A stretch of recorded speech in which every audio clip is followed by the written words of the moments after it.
Hello and welcome to Castanet's Week in Review. I'm Jen Zielinski. Our top story: an elderly woman is dead following a fire that destroyed a mobile home in Penticton. The blaze started just after 2:30 p.m. Thursday on Yorkton Avenue. Fire crews were quick to the scene but were unable to save the woman. The cause of the fire is still under investigation.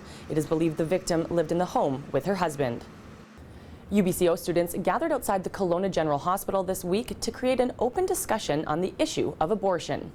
The students presented a live performance piece that had men dress up as if they were pregnant and pose the question, what if it was you? Marching beside the students were pro-life protesters who every Tuesday display posters with an anti-abortion sentiment. We're just trying to open up a dialogue around the issues of pregnancy to create more empathy and inclusivity on the issue. So again, not taking a stance on it, but just posing the question, what if it was you? To allow people to walk in other people's shoes and try and understand the issues. There was only one debate between the two groups on the issue, but otherwise the demonstration was peaceful. The students will present their findings on the social justice cause to their class at a later date. With the death toll reaching over 3,000, the devastation in the Philippines following Typhoon Haiyan is impacting those thousands of miles away.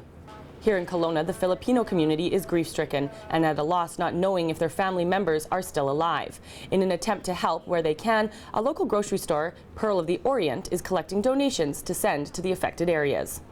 It's hard for us to even comprehend what happened there. And every day, every minute of our, that we look at the YouTube and see what happened there, we feel, Pearl of the Orient feel that we need to do something. We need to do something to help these people. Local charity agency Shelters International Disaster Response is also collecting donations for the Philippines. They intend to visit the country and help rebuild permanent stable homes in the coming weeks. It was one of the largest turnouts ever for the city of Kelowna. The November 11th Remembrance Day ceremony had over 1,000 residents come together at the City Park Cenotaph, while in Rutland nearly the same number gathered, all to remember those who had given their lives for this country.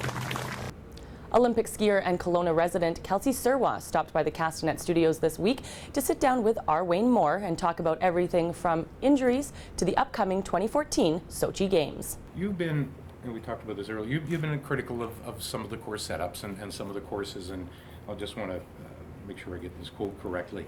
And I believe this was the course that you hurt yourself last year, or earlier this year. When you stated everyone is worried about protecting their own asses, no one wants to be liable. You still feel that way? Yes, because I mean, until we start the season, till we see what changes have been made over the last year, I think I'll need something to change my mind. I think us starting the World Cup season in Nakiska, we have a good advantage to do it right. Set the mood for the whole season.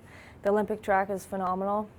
We raced on it last year, and all we're asking for is good jumps with landings.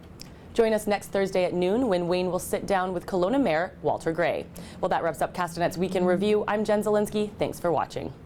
Remember to send your news tips to news@castanet.net and follow us on Twitter @CastanetNews.